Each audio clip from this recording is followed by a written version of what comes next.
Itu ayat itu tidak mengatakan bahwa Nabi sudah ditutup. Di situ Tuhan kamu itu katakan kami tidak mengutus seorang rasul pun melainkan dengan bahasa kaumnya supaya ia dapat memberi penjelasan dengan terang kepada mereka. Jadi jika demikian maka orang Indonesia itu Allah harus mengutus nabinya sendiri dengan bahasa Indonesia supaya menjelaskan kepada orang Indonesia agar orang Indonesia mengerti apa yang disampaikan. Itu bro Agusu, masa kita perlu sendiri lu ndak paham maksudnya? Masa kami harus ngajarin kamu? Wa ma arsalnaka illa rahmatan lil alamin. Persoalannya ayat itu tidak mengatakan begitu. Hadis itu kan muncul 200 tahun setelah ayat ini. Berarti hadis itu kan dikarang-karang. Karena ayat ini mengatakan bahwa Allah itu tidak mengirim nabi kepada bangsa lain kecuali dia kirim dengan dasar dia harus dari kaum itu sendiri supaya dia pakai bahasa kaum itu agar kaumnya dapat mengerti. Jadi jika demikian maka Indonesia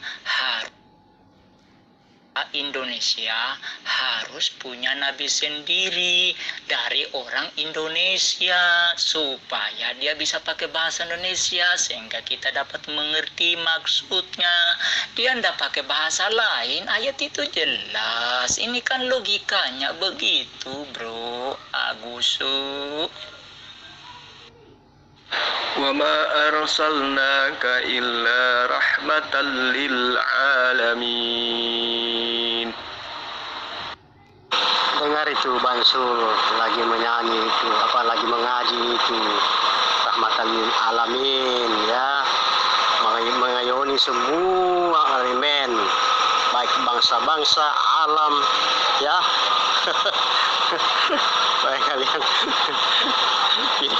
tidak bingung lagi apa sih ajaran yang dibawa Muhammad, apakah cuma di Arab? Ya itu tadi yang dibacakan Bang Zulkifli. Jadi banyak yang bertanya kemana Yesus umur 13 sampai 30 tahun karena tidak ditulis di Alkitab. Jadi ini bagi yang Kristen juga dan juga yang Muslim supaya memahami. Agama lain juga terserahlah. Ya sama seperti kebiasaan orang Yahudi ya.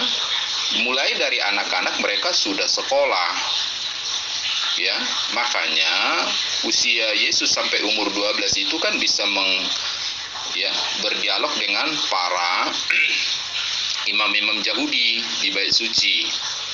Nah, dia berdebat. Kenapa? Karena dia belajar, dia sekolah juga. Nah, usia 13 sampai 30 sama, dia sekolah juga. Ya. Nah, kalau orang Yahudi namanya bermiswa. Ya. Jadi seperti sama dengan orang Muslim juga. Ya. Jadi ibaratnya semacam sekolah di pesantren gitu. Nah, itu ada level-levelnya, sama seperti SD, SMP, ya. Ada SMA sampai nanti ke perguruan tinggi. Nah, yang tertinggi adalah dia menjadi rabi. Nah, menjadi rabi itu makanya orang Yahudi dia memanggil rabi. Yesus itu dipanggil rabi. Ya, bagaimana seorang rabi? Iya, karena seorang rabi harus mengerti tentang semua kitab-kitab dan bisa mengajar dan punya murid juga. Begitu. Jadi silakan tonton video itu gitu. Nah, di situ Rita Yahyu mengatakan seperti itu dan dia orang sekolah di Yahudi, ya di Israel. Ya, dia mengerti semua tentang bahasa Ibrani asli dan kitab-kitab Ibrani juga. Silakan Anda tonton lebih jelasnya di sana juga. Ya, jadi jangan bertanya lagi kemana gitu. Kenapa sih? Ya sekolah lah seperti biasa. Ya, gitu. Jadi nggak usah pusing di situ gitu. Tidak ada yang hilang di situ. Cuman tidak perlu dituliskan. Karena Alkitab mengatakan kalau terlampau banyak yang dituliskan nanti tidak cukup gitu. Ya, diambil yang intinya saja, seperti itu. Silakan kalau mau dikembangkan untuk hal itu. Tapi apakah sesederhana itu, Pak? Bukankah Yesus itu adalah tokoh sentral dan dia adalah sang pencipta? Apakah sesederhana itu? Hanya 2,9 bulan, tahun beliau mengajar, kemudian datang sekelompok orang yang mengakui bahwa dia itu adalah sang pencipta. Apakah sesederhana itu? Atau memang ini upaya untuk menyembunyikan sesuatu dalam kehidupan Yesus yang sebenarnya? Tidak ada yang disembunyikan, Jul. Semua kan sejarah-sejarah orang Israel itu kan semua diterbuka dan bisa diteliti. Tidak ada yang perlu disembunyikan gitu loh. Itulah enaknya Alkitab itu. Semua boleh memeriksa, semua boleh menelusuri gitu. Tidak perlu ada yang menghambat gitu. Nah, sejarah Israel kan bisa dilihat semua. Nah, coba Anda nanti tonton deh di sana gitu ya. Ya, Berita Wahyu kan udah tahu kan. Nah, itu kan lebih fair gitu. Jadi tidak ada yang disembunyikan, wajar aja gitu. Nah, ibaratnya memang seperti itu. Seperti kita sekolah kan. Dan itu kan budaya Yahudi kan ada melekat juga terhadap Yesusnya gitu. Semasa perjalanan hidupnya, mulai dari lahir kan disunat. Dia kan mulai kecil nanti belajar tentang Taurat, ya kan, membaca Taurat, begitu. Sama, nanti level-levelnya naik, sama seperti di pesantren kali kan gitu kan, di sekolah-sekolah agama, begitu. Nah, kalau kita di negeri atau di umum sekolah sekuler, yaitu mulai dari TK, SD, SMP, SMA, ya kan, sampai perguruan tinggi, nggak ada, itu wajar aja gitu. Nah, cuman nggak perlu dituliskan seperti itu. Nah, supaya nanti jangan tendensius saya menekankan sesuatu yang sembunyi, kan tidak usah, baca aja, tonton aja gitu, dengar gitu. Atau silakan konsultasi dengan mereka gitu, yang pakar-pakar di situ, ya kan? Kita kan hanya menyampaikan, karena sering ditanya kan di grup ini, kemana Yesus? Sama, memang betul, bukan hanya Muslim, yang Kristen juga menanyakan hal itu. Ya kan, kemana Yesus umur 13 sampai 30 tahun gitu, ya kan? Seolah-olah ada yang kenapa nggak ditulis? Nah, jawabannya seperti itu gitu. Apakah itu asumsi? Tidak, itu real, nyata gitu. Semua kehidupan Yesus kan bisa ditelusuri, nyata semua. Jadi tidak perlu terlampau di blow up untuk hal-hal yang negatif. Tidak ada, semua bagus. Dan memang itulah budaya Yahudi. Memang mereka harus berpendidikan bagus semua. Dan mereka, makanya Yesus itu bisa mengerti semua tentang Taurat itu, ya, kitab-kitab Yahudi itu, karena dia mempelajari itu juga, begitu, ya. Jadi tidak ada yang harus yang disembunyikan. Kita fair aja deh, ya kan, belajar tentang sesuatu itu dengan nyata dan real gitu. Itu semakin bagus untuk semua orang, ya, supaya jangan ada tendensi ada sesuatu hal yang negatif gitu kan, menjadi caci maki gitu, padahal tidak belajar, tidak mencek kebenarannya seperti apa. Nah, Alkitab itu semua bisa diuji. Oh, udah 2000 tahun loh gitu kan, tidak ada yang harus tidak ada yang melenceng dari itu. Silakan, itu menurut saya harus seperti itu, dipahami dengan baik. Kalau tidak disembunyikan, Bang, berarti kan sudah muncul di dalam gospel, sebagaimana munculnya silsilah beliau kan gitu. Dia kan Tuhan, iya kan? Dia kan Tuhan, iya kan? Sembahan jangan disamakan dengan manusia biasa. Ya, sejatinya sejak dia lahir itu diperlihatkan perilakunya dia kayak apa, sebagai contoh untuk orang yang menyembah dia. Kan gitu, Pak. Kalau Bapak mengatakan ada kok seperti ini, ya mana? Saya sudah berapa kali baca gospel, Bible, dari kitab Kejadian sampai Wahyu, saya enggak temukan. Kami enggak temukan. Ya, bahkan orang-orang Kristen juga enggak temukan. Kalau ada di cerita-cerita lain, ya wallahu alam, saya enggak tahu. Tapi di dalam gospel yang menceritakan tentang kisah Yesus, itu enggak ada. Kalau bicara ketuhanan Yesus kan sudah tahu, Jul, kan bolak-balik mungkin ribuan kali udah dibilang gitu kan. Nah, ya waktu dia masa hidupnya 100% sebagai manusia gitu. Ya kan sudah kan, itu sudah dikatakan seperti itu. Sewaktu hidup dia memang 100% manusia, tapi juga 100% sebagai Tuhan gitu. Ya kan? Nah, itu saya rasa sudah nggak usah lah dibahas-bahas itu. Ya, terlampau dangkal. Nah, bagaimana sejarah Yesus itu di umur 12 sampai 30? Ya, itu tadi kan sudah saya kasih linknya. Ya kan? Nah, memang dia sekolah gitu. Kan sama seperti Al-Quran yang saya tanya kemarin gitu. Ini kenapa sejarahnya ini gini nih? Nggak semua bisa ditulis, Bang. Kan gitu Anda bilang. Nanti nah, terlampau banyak, ada yang mengatakan nanti terlampau banyak, yang inti-intinya saja. Oke, kan gitu kan? Kalau memang seperti itu. Nah, sama dengan Kristen juga. Ya kan? Kalau kan juga sudah disebutkan, tidak semua harus bisa ditulis gitu. Nanti tidak cukup Alkitab itu untuk menulis tentang kehidupan Yesus itu dan juga perkataan-perkataannya gitu. Ya kan? Nah, jadi intinya saja bahwasanya Tuhan datang ke dunia dalam bentuk manusia, ya kan? Nah, sebagai juru selamat bagi yang percaya kepadanya. Kan itu aja, bagi yang percaya. Kalau nggak percaya nggak masalah, kan nggak ada paksaan juga dari Yesus gitu ya. Jadi saya rasa udah itu imannya orang Kristen, biarin aja seperti itu. Apapun katanya, ya, toh itu kan sudah dibuktikan ribuan tahun. Bukankah tidak banyak yang mati syahid, ya kan? Yang percaya kepada Yesus itu sebagai Tuhan dan Juru Selamatnya, ya kan? Ribuan orang kali sudah mati kan, mempertahankan iman itu. Kalau kita ini kan masih berdebat di apa aja kan, di internet ya kan, nggak ketemu, nggak ada apa, ya kan? Tak perlu ada yang mau dibuktikan keseriusan seseorang. Tapi nyata dalam sejarah ribuan orang yang mati martir, ya kan, untuk mengorbankan nyawanya, mengakui bahwasanya Yesus itu adalah sebagai Tuhan, gitu loh. Itu fakta real, ya.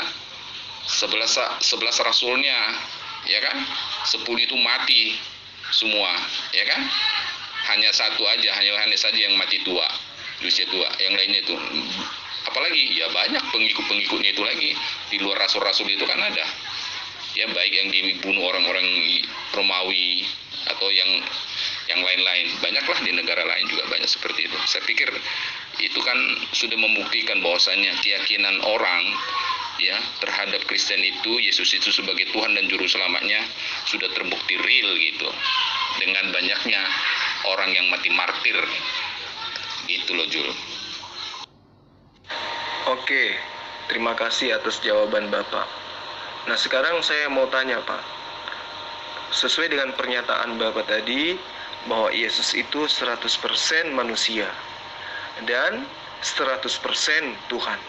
Pertanyaan saya, apakah pada saat Yesus itu 100% manusia, dalam waktu yang bersamaan dia juga 100% Tuhan?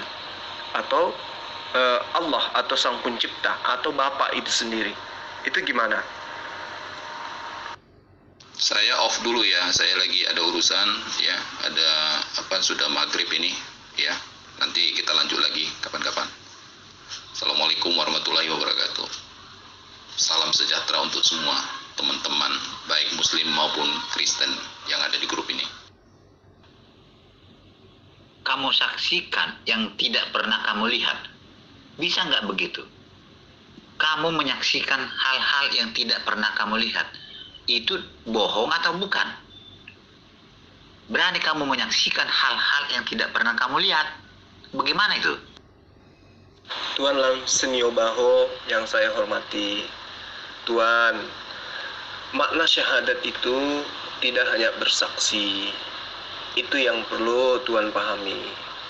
Ya, makna syahadat itu bisa berupa sumpah, bisa berupa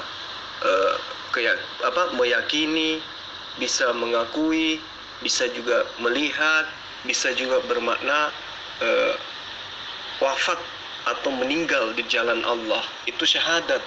Bisa juga diartikan sebagai ikrar, ya, asyhadu alla ilaha illallah. Mengapa di sana tidak dikatakan sebagai kenapa menggunakan kata ilaha? Ya, kenapa tidak menggunakan kata Rabb? Itu ada maknanya Tuhan. Seperti ketika Yesus mengatakan dalam Yohanes 20 ayat 29. Apa dikatakan Yesus?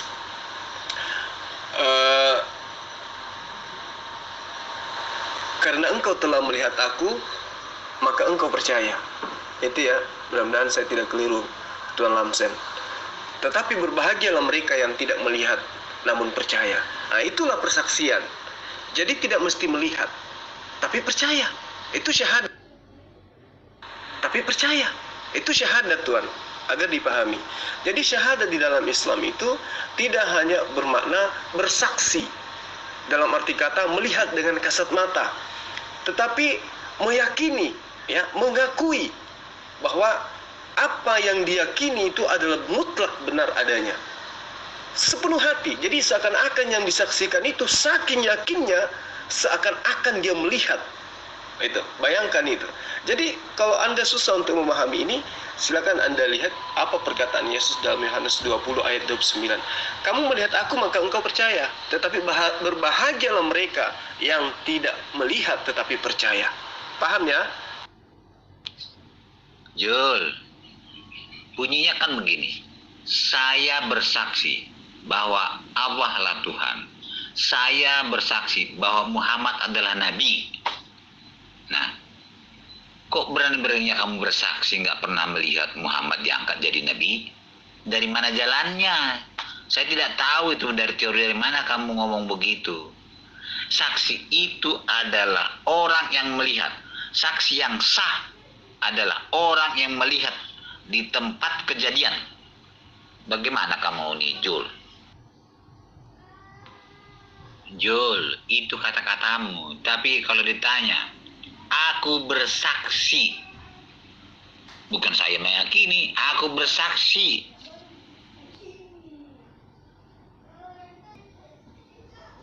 Oh, itu bahasa lumrah, Tuan. Tapi kan harus dimaknai berdasarkan daripada iman Islam. Tidak bisa dimaknai dengan bahasa pengadilan. Tidak bisa. Jadi dalam konteks syahadat itu ada 3 tingkatan agar dikatakan syahadat itu sempurna. Persaksian, ya, atau keyakinan itu sempurna. Pertama, kalimat syahadat diucapkan dengan mulut. Lalu kemudian yang kedua, ucapan tersebut dimengerti oleh jiwa dan diyakini oleh hati. Nah, yang terakhir diikuti makna tersebut dengan mewujudkannya dalam kehidupan sehari-hari. Jadi ketika kita bersaksi, kita meyakini tidak ada pencipta selain daripada Allah, maka kita tidak boleh menganggap ada manusia yang nuzul menjadi jelmaan, ada merpati yang nuzul menjadi jelmaannya, ada tiang awan yang menjadi jelmaannya, ada api yang menjadi jelmaannya. Itu berarti bohong kalau Anda bersaksi Tuhan itu satu, tetapi rupa-rupanya masih sekutu dengan oknum-oknum yang lain. Seperti itu, Tuhan. Jadi ketika saya bersaksi, meski saya tidak melihat bahwa karena Allah itu tidak bisa disaksikan, tidak bisa dilihat oleh mata, tetapi saya meyakini tidak ada Tuhan selain Allah. Itulah iman. Itulah iman. Dalam implementasi kehidupan sehari-hari, kalau kita sudah mengatakan tidak ada Tuhan selain Allah, maka orang gila yang mengatakan Tuhan itu satu, tetapi tetap saja menuhankan makhluknya. Seperti itu, Tuhan. Bagaimana nih, Jul? Aku bersaksi bahwa Muhammad itu adalah Nabi Allah. Kenapa kamu menyaksikan tanpa kamu lihat? Jangan pakai arti-arti segala macam. Itu sudah terjemahannya. Di manapun, kalau namanya saksi itu adalah orang yang melihat peristiwa di tempat yang terjadinya peristiwa itu, adalah orang yang melihat. Tidak ada orang bisa jadi saksi tanpa melihat. Ya semua jadi saksi nanti di mana-mana. Orang tidak melihat kok jadi saksi. Ini alasan apa ini, Jul? Saya tidak bisa berterima itu. Katanya ilmiah. Itu ajaran Islam ini. Itu bukan ilmiah namanya itu. Itu karang-karangan itu ditafsirkan itu. Namanya tafsir. Yang ilmiah itu adalah saksi itu adalah orang yang melihat peristiwa di tempat kejadian itu. Itulah saksi yang benar. Muhammad diangkat jadi nabi. Memang kamu lihat Muhammad diangkat jadi nabi? Kenapa kamu bersaksi? Jadi memang agak susah untuk mengajarkan orang yang buta Al-Quran tentang apa itu makna syahadat. Untuk itulah coba saya ngajarkan Anda dari pengajaran Yesus. Ya. Apakah Yesus itu mengajarkan syahadat? Ya. Jawabannya adalah ya. Di dalam sejarah perjalanan Rasul Yesus, beliau senantiasa membimbing murid-muridnya tentang siapa dirinya dan siapa Tuhannya. Artinya, Yesus mengajarkan bagaimana kemudian para murid-muridnya meyakini dengan sepenuh hati bahwa dirinya adalah utusan Tuhan dan Tuhannya adalah satu-satunya Tuhan, tidak ada yang lain. Di dalam Yohanes 17 ayat 3, inilah hidup yang kekal itu, yaitu bahwa mereka mengenal Engkau satu-satunya Tuhan yang benar dan mengenal Yesus Kristus yang Engkau utus. Sekarang pertanyaan saya kepada Tuan Lamsen, apakah Tuhan mengenal Yesus? Dari mana Anda mengenal Yesus sementara Anda tidak pernah melihatnya? Mungkin ini bisa membantu Tuan memahami arti syahadat di dalam Islam. Silakan. Ya susah lah, karena kamu Kristologis mengatakan bahwa ajaran Islam itu adalah ajaran ilmiah yang tidak bisa salah. Ternyata kamu gunakan tafsir, opini-opini. Yang bikin salah itu kamu sendiri, yang sulit itu bikin sendiri, ajaran kamu sendiri, omongan kamu sendiri. Semua mengatakan itu bahwa Islam itu adalah ilmiah. Tidak ada hubungan Yesus dengan Al-Quran. Jangan bawa-bawakan Al-Quran dengan Yesus. Masalah Yesus tidak kenal itu. Al-Quran tidak mengenal Yesus. Yesus tidak mengenal Al-Quran. Selalu kaitkan antara Yesus dengan Al-Quran. Sudah jauh itu. Jangan biasa-biasakan gitu ya, Pak Jul. Nggak mungkin buta Quran. Nggak mungkin secara terminologi, secara waktu, timingnya. Quran itu ada setelah Injil. Ya, kalau kamu bisa itu buta tentang kitab sebelumnya wajar. Secara historikalnya memang Muhammad pun adalah nabi yang umi yang tidak memiliki pengetahuan tentang kitab-kitab sebelumnya. Wajar. Tapi kalau kami disebut buta Quran ya nggak mungkin. Itu kan ada di depan kami kok itu. Kitab-kitab setelah kitab kami kok bagaimana kita bisa bilang buta? Enggak, gue kitab Weda aja gue buta, gue bisa baca, gue bisa ngerti. Iya, cuman kalau lu sebut kita nggak bisa baca bahasa Arab, iya, tapi kan ini kan udah maju negara ini. Apa gue harus jadi orang Nazi? Apa gue harus menjadi orang Nazi untuk mengerti Nazi? Apa gue harus jadi orang Jerman untuk mengerti sejarah Nazi? Enggak bro. Enggak, kamu itu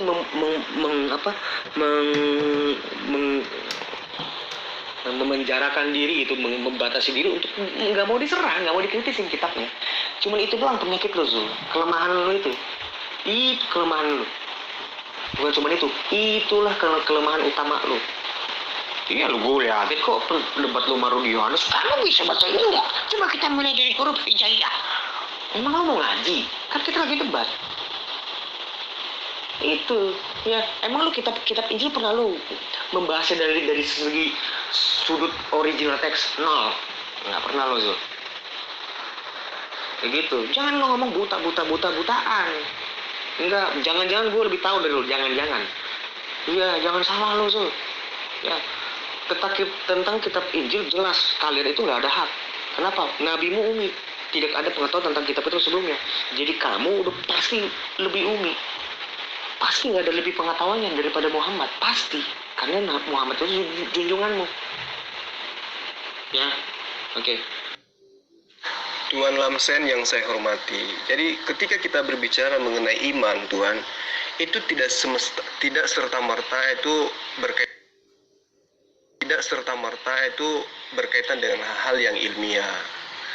Seperti misalnya berbicara mengenai malaikat, berbicara mengenai surga, berbicara mengenai kehidupan setelah hidup yang sekarang, itu tidak serta-merta bisa dijangkau dengan hal-hal yang sifatnya ilmiah untuk saat sekarang.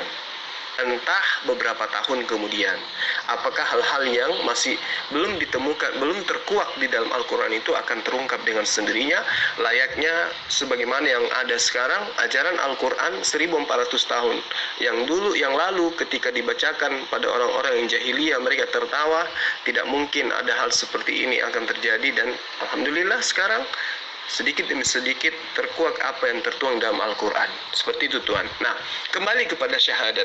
Syahadat itu adalah berbicara mengenai keyakinan. Bukan berarti syahadat dalam arti kata bahwa betul-betul melihat baru dikatakan percaya, baru dikatakan bersaksi. Ya, Tuan ya. Sama ketika syahadat di dalam yang diajarkan oleh Yesus, Tuan.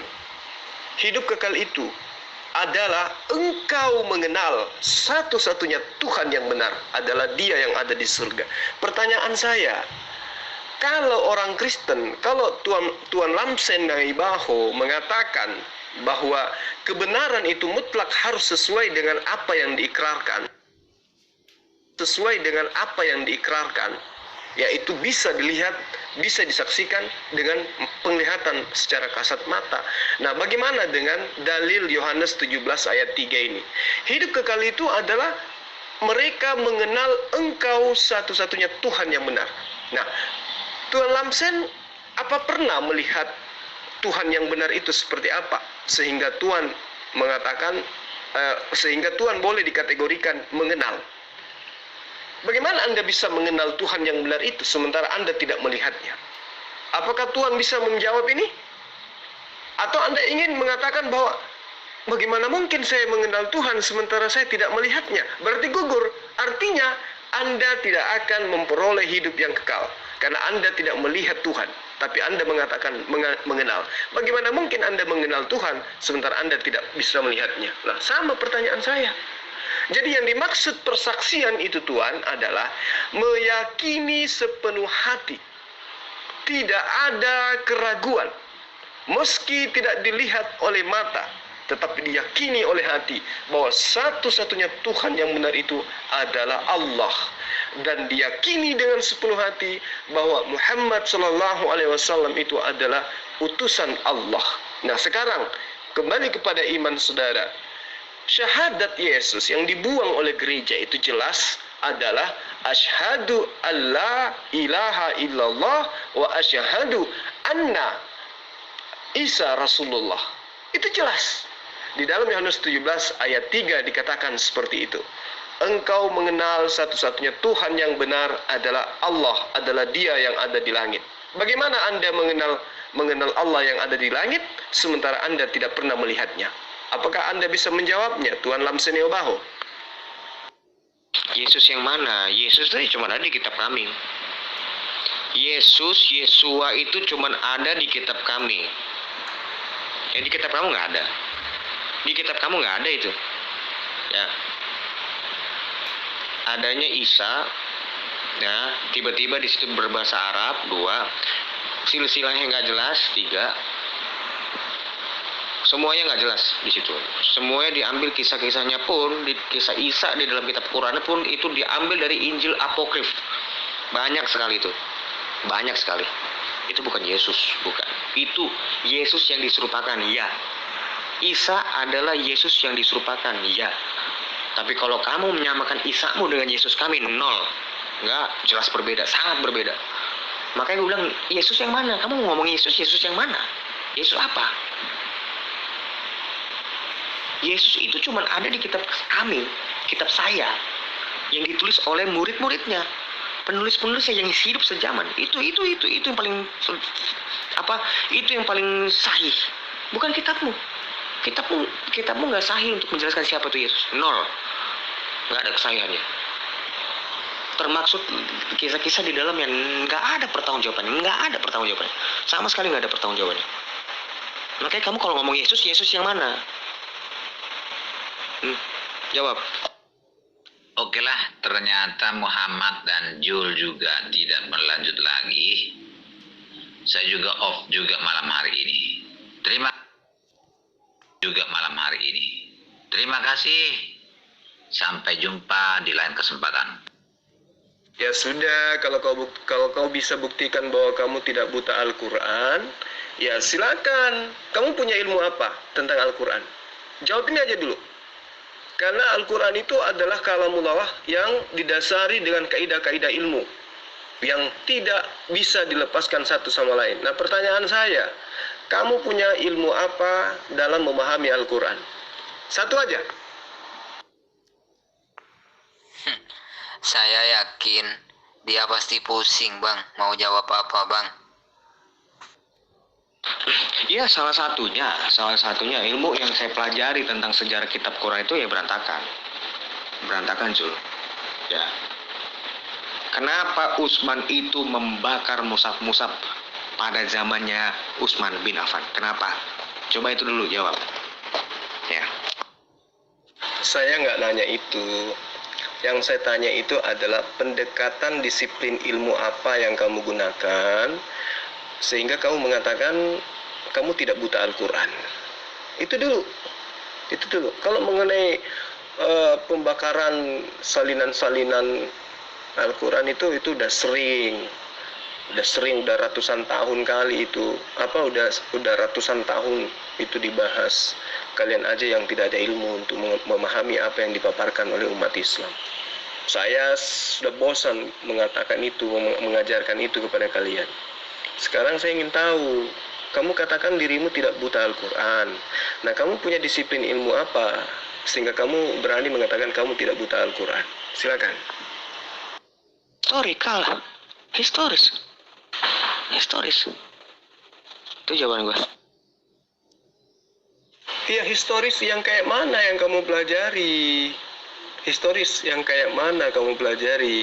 Kitab apa yang kamu pelajari sampai kamu katakan historis? Kitab apa? Pendekatan apa yang kamu gunakan memahami kitab yang kau baca itu? Itu maksudnya. Masuk ke dalam ranah Islam. Katakan bahwa aku memahami ilmu ini, saya memahami ilmu ini, saya menggunakan disiplin ini. Oh, historis apa historis? Iya, sejarah pembentukan kitab. Memang kitabmu ada gedebuk. Udah jadi di zaman Muhammad, enggak kan? Enggak ada kan? Udah ada di zaman Muhammad, kitab Quran. Udah ada belum? Belum kan? Nah, kan ada, pasti ada sejarahnya kan? Itu. Iya, itu yang saya tanya.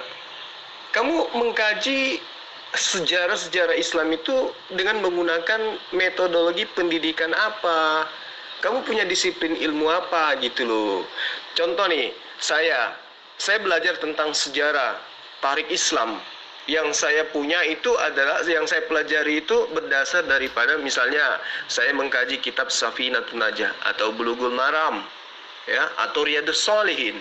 Nah, sekarang kamu pendekatan ilmu apa yang kamu gunakan sehingga kamu mengatakan saya membaca histori tentang Islam? Ya, kamu membaca apa yang kamu baca? Terus kamu punya ilmu apa dalam membaca itu? Coba Anda terangkan. Metodologi pendidikan itu apa? Gue nggak ngerti. Ada istilah metodologi pendidikan. Coba ajarin dulu gue. Gue nggak ngerti metodologi pendidikan. Coba. Di atas kan tadi Anda mengatakan Anda tidak buta Al-Quran, ya toh?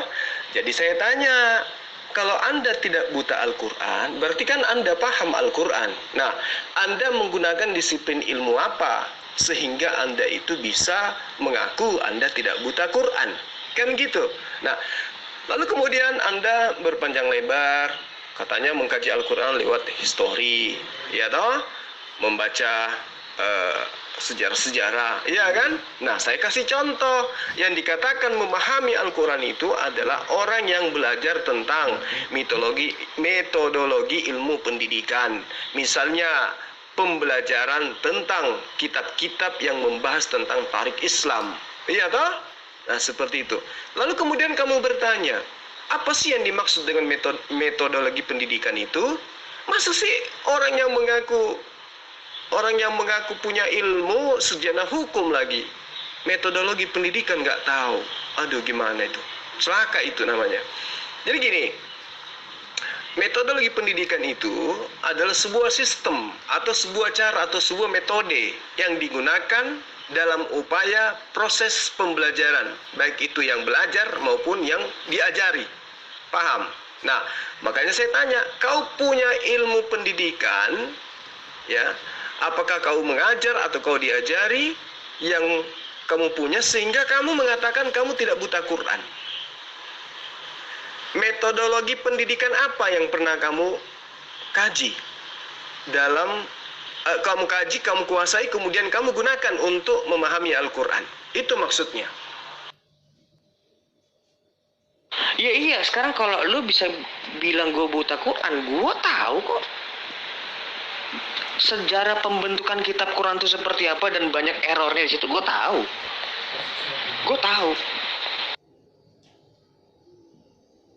Ya iya, sekarang kalau lu bisa bilang gue buta Quran, gue tahu kok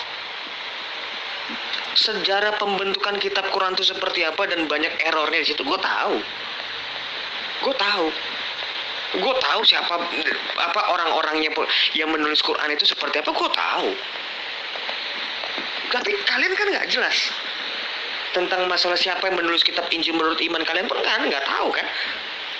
Tapi kalau lu sebut gue buta Quran, ya nggak sama sekali. Nggak sama sekali buta. Mungkin kalau kan tadi juga gue udah bilangin, kalau gue mengerti bahasa Arab ya enggak. Tapi kalau tentang gue buta Quran, bagaimana lu bisa bilang gue buta Quran? Bagaimana? Kalau lu nyebut gue nggak beriman sama Quran, jelas gue nggak beriman. Tapi kalau gue tahu buta, ya enggak. Buktinya gue tahu sejarah pembentukan kitab kalian. Apa itu bisa dibilang buta? Ya enggak kan? Itu loh maksud gue. Iya, semua juga orang bisa ngaku tahu. Nah, sekarang pendekatan ilmu apa yang kamu gunakan, yang kamu kuasai, yang kamu bisa dalam mengambil kesimpulan tentang hal-hal yang berkaitan dengan tuduhanmu, ocehanmu terhadap Al-Quran. Iya kan? Nah, misalnya kamu menuduh bahwa mushaf Al-Quran itu dibakar oleh Utsman misalnya. Nah, tentu jika kamu memiliki dasar pijakan mengatakan itu, bukan hanya karena dengar-dengar atau bukan karena pernah membaca link-link, apalagi link yang membenci terhadap Islam, maka tentu kamu akan tahu dasarnya, sejarahnya. Minimal kamu paham kodifikasi Al-Quran itu seperti apa. Minimal itu. Sehingga kamu pun akan tidak lagi mengulang kesalahan yang sama, menjadikan hal ini sebagai suatu bahan diskusi. Karena kamu akan ditertawakan oleh umat Islam yang paham Al-Quran ya. Nah, maka dari itu saya katakan, kamu punya disiplin ilmu apa sehingga mengatakan saya tidak buta Al-Quran? Toh, itu perlu kamu jabarkan itu. Atau kamu jujur aja bahwa saya hanya dengar-dengar, saya hanya mendengarkan berita simpang siur, konon katanya seperti ini. Benarkah itu, Bang Sul? Coba jelaskan kepada saya, Bang Sul, karena saya buta Al-Quran. Gitu. Itu lebih jantan. Kamu lebih cakep kalau gitu daripada ngaku-ngaku pintar, ngaku-ngaku bisa Quran tapi error. Ya ilmu historis. Pendekatan historis. Historical itu kan pendekatan. Iya kan? Iya. Kalau lu bilang gue buta, ya enggak buta. Enggak buta sama sekali. Tidak buta. Mungkin kalau lebih paham bahasa-bahasa Arab yang lu lebih paham, jelas. Mungkin. Tapi kalau lu bilang gue buta sama sekali, enggak. Ya mau gue bisa baca sejarah kitab kalian kok. Gimana pembentukannya, gimana nyampe dari Abu Bakar sampai Utsman bin Affan, Muayyah, banyak gue tahu. Gue baca bukan dari website, dari orang pendeta ngomong, enggak, kan bukan kayak kalian gue yang belajar kekristenan dari ulama, dari ustaz. Dia itu. Jangan ngomong, kalau lu bilang lu berharap gue pesantren atau sekolah di UIN gitu. Enggak, gue nggak kayak situ. Gue otodidak gue. Bukan bahasa Arab. Ya, kamu katakan pendekatan histori. Nah, pendekatan histori itu kamu pahami dengan dasar pijakan apa? Itu perlu. Misalnya kamu belajar tentang sejarah perang Uhud misalnya, ya kan? Nah, tentu kamu akan diperhadapkan dengan berbagai macam informasi di dalamnya yang tidak sampai kepada ending, tidak sampai kepada pembahasan secara total. Nah, untuk memahami itu tentu dibutuhkan disiplin ilmu yang mendukung apa yang tertera di dalam tarik Islam yang kaitannya dengan perang tadi. Nah, begitupun dengan cerita atau sejarah tentang pembakaran lembaran-lembaran Al-Quran. Tapi bukan lembaran Al-Quran, tulisan-tulisan ayat-ayat suci Al-Quran yang dituliskan di pelepah-pelepah kurma, di kulit-kulit binatang, dan lain sebagainya. Jadi yang dibakar itu bukan Al-Quran. Nah, itu apa dasar pijakanmu mengatakan bahwa saya tidak buta Al-Quran, saya mengerti Al-Quran, karena saya membaca sejarah Al-Quran dengan menggunakan disiplin ilmu bla bla bla bla bla bla. Nah, itu yang perlu kamu jawab. Dasar pijakan baca buku. Iya, gue baca buku. Contoh bukunya Al-Azami, Quraish Shihab. Al-Azami itu yang the Quranic text from revolution to compilation, itu tahun 2008 tuh bukunya. Ya, terus the Holy Al-Khatan. Macam-macam gue baca. Lu baca dari mana? Itu gue baca buku mereka, itu memang penulis buku. Memang penulis buku dari orang Islam, tentu bukan pendeta itu. Iya, itu pun kalau lo tahu. Kalau tahu bagus, kalau nggak tahu ya mau diapain. Ini itu, gue baca buku pendekatannya, gue baca. Oke, alhamdulillah. Artinya kamu membaca buku-buku yang bersifat umum kan, di mana buku-buku itu tidak dibutuhkan pemahaman suatu kaidah ilmu untuk membacanya, iya kan? Artinya kamu membaca buku yang sifatnya umum, yang bisa dipelajari oleh siapapun tanpa harus memiliki pijakan kaidah ilmu, yang mana ilmu yang digunakan itu adalah ilmu yang bisa membawa seseorang itu memahami secara mendalam terhadap apa yang berhubungan dengan Islam, termasuk daripada sejarah atau tarik Islam.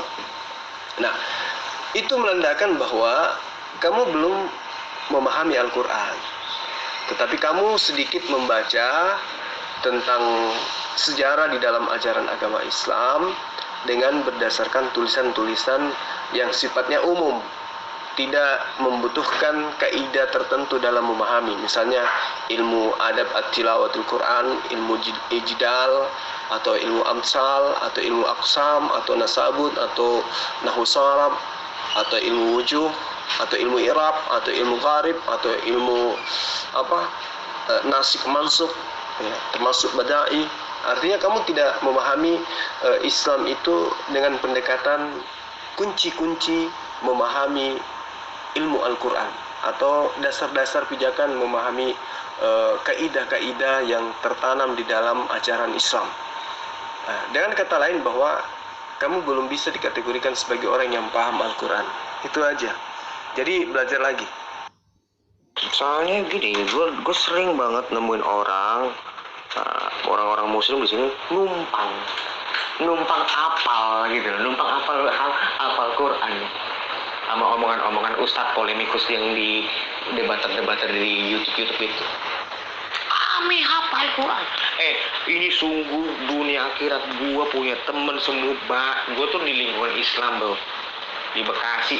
Itu tuh lingkungan Betawi Islam. Banyak temen gue tanya, lu hafal Quran nggak? Waduh enggak, gue nggak hafal ya bro. Serius. Jadi kalau ngomong itu, jangan ngomong kami hafal Quran. Kamu itu hafal atau enggak? Jangan gara-gara orang ustadz di sono memang kerjanya ngapa, memang tugasnya memang dia disiplin ilmunya tuh mempelajari Quran, hafal, lu numpang sama dia. Jangan. Lu hafal nggak? Hafal nggak lu pada? Lu pada nih. Dari 10 paling cuma 1 yang hafal. Itu pun juga paling matanya ke atas tuh ngeliat atap. Soalnya gue tuh survei. Gue bukannya maksudnya menghina. Dari teman-teman gue ini, minimal dari yang lingkungan gue ini, gue tanyain, lu hafal Quran? Enggak hafal.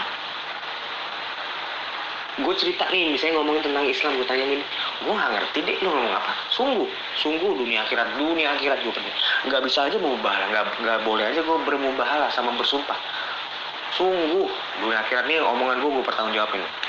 Dunia akhirat, iya. Apapun ceritanya, ya, Islam yang awam sekalipun itu levelnya masih di atas daripada Anda yang berkor-kor di atas mimbar gereja sekalipun setiap hari. Camkan ini. Apa alasannya? Islam bisa membaca original teks kitab sucinya. Kristen. Siapa pendeta yang ada di sini di grup ini? Ya, kita uji. Saya kasih catatan bertuliskan bahasa Yunani. Kemudian dia bacakan kepada kita. Kalau ada yang paling 1-2, tapi suruh umat Islam yang lain. Mereka semua tidak bisa dibodohi karena mereka bisa membaca kitab suci mereka secara original teks. Itu keistimewaan Islam dibandingkan seluruh agama yang ada di atas muka bumi ini. Pahami itu ya? Apapun itu. Tapi kalau lu menyebut gue buta, ya gue enggak. Buta itu apa sih? Buta itu apa sih? Menurut gue, buta itu ya buta. Gue sama sekali nggak tahu. Kalaupun lu nanya tentang, Dek, lu tahu ini nggak? Iqra apa sih? Gue nggak tahu lu ngomong apa sih. Gue kayak gitu, gue tahu. Jadi nggak bisa lu sebut buta juga. Ya, oke, yuk. Buta itu tidak bisa membaca Al-Quran. Simple. Terus kalau lu sebut ilmu ini ada acara buta, lu sebut lah tadi yang lu sebut yang gue nggak tahu itu. Ya. Tinggal syahadat gue jadi Islam. Gak kayak gitu dong. Jadi kalau lu begini Zul ya, gue kasih masukan sama lu. Kalau lu mau dialog lintas agama ya, nggak usah lu menuntut orang untuk bisa ngerti bahasa Arabnya. Apakah lu kalau misalnya dituntut dengan hal yang sama lo bisa? Enggak kan? Lu perhatiin debatas itu, pernah nggak dia membicarakan tentang original text, tentang kitab Injil? Nggak pernah. Sama sekali nggak ada, nol. Nggak pernah itu. Orang debatas dari Indonesia ngomong bahasa Indonesia, debatas dari Eropa ngomongnya dengan bahasa Inggris. Apa kamu mau bilangin nggak ada original text? Bullshit. Ada. Justru kami yang punya original text. Kamu yang nggak tahu mana original text kitab Injil yang kamu sebut itu adalah mestinya berbahasa Suryani. Nggak ada. Kami yang punya. Terlepas dari kalian nggak mengimani bahwa kitab Injil itu ditulis dalam bahasa Yunani Koine, tapi kami punya fakta, kalian nggak. Itu perbedaannya. Ya, jadi ngomong itu ada buktinya gitu loh. Mau kamu ngotot 100%, mana mungkin kitab Injil ditulis dalam bahasa Yunani Koine. Harusnya berbahasa Yesus kan berbahasa Suryani. Ya tunjuk mana kitab Injil berbahasa Suryani itu. Mana? Itu baru top, bukan cuma nyalain orang. kembali lagi ke masalah bahasa. Kayak seperti itu Zul. Ya, kalau lu mau menuntut orang, lu harus ngerti huruf hijaiyah, lu harus mengerti bu ilmu ini itu, ini. Ya tinggal disahadatin, nggak usah diskusi. Tinggal sahadatin, nggak usah diskusi, nggak usah debat lagi. Itu bukan diskusi, mental diskusi nggak seperti itu. Lu harus siap dikritisin kitab lo. Iya, dan jangan bilangin lu harus ngerti bahasa Arab, mesti huruf hijaiyah. Nggak semuanya ngerti bahasa Arab. Ya kan, tapi kan ada sekarang penerjemahan. Yang nerjemahan itu dipastikan bukan tukang lontong sayur, pasti seorang yang ahli bahasa. Terjemahan memang nggak setepat original teks. Itu pun terjadi dalam kitab gua. Terjemahan itu nggak 100% tepat dengan apa di dalam original teks, tapi pendekati. Namanya juga terjemahan itu kan bentuknya pendekatan, Zul. Ya, kayak gitu ya. Loh, saya nggak nuntut Anda bisa bahasa Arab. Cuman, saudara saya yang cakep ini kan tadi ngaku nggak buta Quran. Wajar dong saya tanya, kalau Anda tidak buta Quran, berarti minimal Anda bisa baca kan? Tapi ternyata membaca Al-Quran pun Anda nggak bisa. Terus kayak mana caranya saya harus memahami bahwa Anda itu melek Al-Quran? Kayak mana caranya coba? Coba pahamkan kepada saya bahwa Anda itu melek Al-Quran. Sementara Anda membaca Quran saja tidak. Kayak mana itu? Coba. Kayak mana Anda bisa memahami Al-Quran? Nah, Anda yang tidak bisa baca Al-Quran, bagi saya, ya, dan secara umum lah, itu orang buta menurut saya. Buta terhadap Al-Quran maksudnya. Iya kan? Laksana kamu, matamu terpejam dua-duanya, tidak bisa membaca gospel dari lahir sampai sekarang, terus kemudian kamu mengaku kamu tidak buta gospel. Itu gimana caranya kamu memahami itu? Coba. Jadi, saya tidak mengajak Anda untuk bisa berbahasa Arab. Saya pun belum bisa secara fasih menggunakan bahasa Arab. Cuman mengerti sedikit-sedikit aja. Itu. Tapi apakah kemudian karena saya tidak bisa berbahasa Arab, kemudian saya tidak bisa memahami Al-Quran? Bisa dong. Tanpa saya bisa menggunakan bahasa Arab, saya bisa memahami Al-Quran. Kenapa? Karena saya bisa membaca Al-Quran. Karena saya bisa membaca Al-Quran, kemudian ditopang oleh terjemahan, kemudian bisa makhraj huruf, kemudian bisa nahwu Arab minimal, ilmu gharib Al-Quran, bisa ilmu qiraat, bisa tajwid, sedikit memahami asbabul nuzul, sedikit pernah mempelajari ulumul Quran. Ya saya boleh dikategorikan lebih paham Al-Quran daripada Anda. Kan gitu. Jadi posisi kita itu beda. Namun yang saya lihat, ada sifat kesombongan ketika Anda semua yang dari pihak seberang membawa mencopas ayat-ayat Al-Quran. Tidak bisa baca ayat suci Al-Quran, mencopas ayat suci Al-Quran, kemudian menertawakan kami yang Islam dengan pemahaman terjemahan yang Anda punya. Ya ini kan lucu gitu loh. Jadi maksud saya gini, janganlah pernah mengatakan saya melek Quran sebelum Anda bisa baca Quran. Itu sederhananya gitu. Jadi tidak bisa dijadikan standar pemahaman Anda terhadap gospel dengan pemahaman Anda terhadap Al-Quran. Nggak bisa. Al-Quran itu terlalu tinggi. Gospel itu duduk sebagai hadis Rasulullah saja tidak. Dia kalau dipaksakan ya hadis dhaif.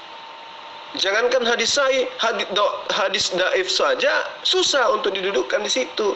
Apalagi duduk sebagai kalamullah setingkat Al-Quran, nggak bisa. Jadi lucu kiranya Anda mengatakan, saya tidak buta Quran. Coba Anda baca. Saya tidak bisa baca. Ya buta namanya itu, seperti itu. Ya, karena lu ngomong sama gua. Kalau ngomong sama Rudi Yohanes begitu. Bisa baca bahasa Arabnya enggak? Kalau ngomong sama kemarin sama siapa tuh gue lupa tuh lu juga Gary pendeta Geri malah ngajar ikro lo kan. Ya kalau sama gue nggak bisa, lu nggak akan bisa, nggak akan gue kasih selak lu ngomong kayak gitu sama gue. Ya gue hajar lo. Kalau mereka nggak bisa ngajar lo, mereka emang lebih kalem dari gue. Kalau gue hajar, apa lo nuntut gue harus pakai hijaiyah, apa-apaan? Sementara kitab gue nggak ada lu pernah menyinggung dari original teks, nggak pernah. Jadi lu nggak ada hak. Iya.